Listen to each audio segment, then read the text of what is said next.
In our next fight, we have Geoff Neal taking on Garry, the cuck. I can't believe this guy represents my country, kind of. He doesn't really. I hate the guy. I can't believe this guy is Irish. It's unbelievable. Definitely bullied as a kid for the wrong reasons, not just an innocent child, for the wrong reasons, just by being an absolute cuck. But yeah, Garry versus Geoff Neal.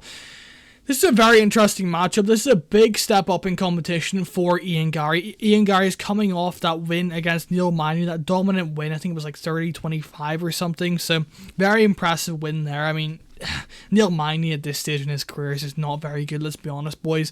And Geoff Neal, on the other hand, this guy has very, very good boxing. Was cracking Shavkat Rakhmonov, but I do think Shavkat just gave him opportunities to be cracked, in my opinion. I don't really see how Geoff Neal is going to be able to land on Garry like he was able to land on Shavkat. I think he's being overrated massively. Geoff Neal, to beat Garry, yes, the odds makers are respecting Garry in this matchup, and I do agree with the odds. I really do. I think Garry is going to be able to have that, rangier attacks on the feet with the leg kicks, with the straight punches, and I love his movement on the outside. I really do.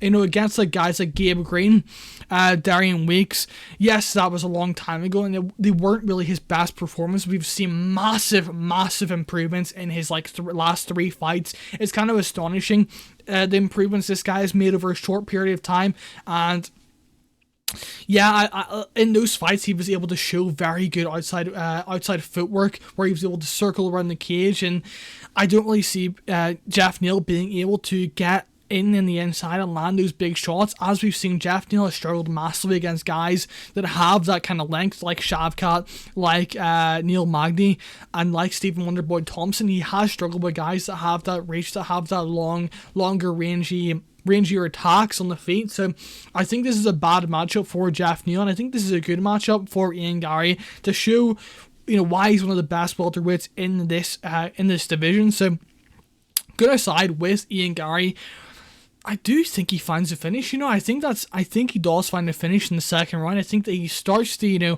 really attack Geoff Neal's leg in that early first round, and starts to kind of like pump out his jab, pump out his straight punches. And I do think in the second round, Geoff Neal's leg is going to be very compromised in that second round. I do think Garry is going to be able to put a combination together and put Geoff Neal